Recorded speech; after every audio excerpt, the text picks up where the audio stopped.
Thank you. SSC নবম এবং দশম শ্রেণীর শিক্ষার্থীদের আতিক কোচিং সেন্টার ইউটিউব চ্যানেলের পক্ষ থেকে স্বাগত। আজকে দেখো বোর্ডে তোমাদের জন্য অনুপাত সমানুপাত থেকে একটি ছোট প্রশ্ন উপস্থাপন করেছি, কিন্তু ছোট প্রশ্নটি তোমাদের মনে হতে পারে একটু কঠিন, কিন্তু আসলে কিন্তু এত কঠিন না। 4, x এবং 16 ক্রমিক সমানুপাতিক হলে x এর মান নির্ণয় করো।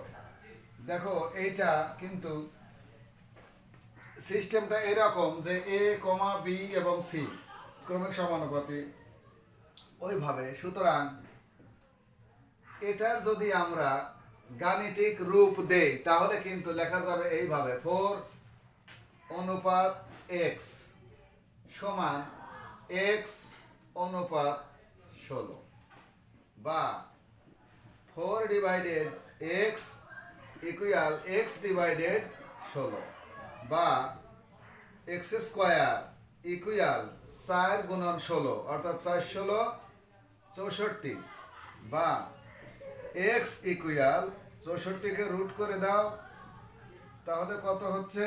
x equal 8। এটা কিন্তু আমাদের আজকের আনসার। ধন্যবাদ।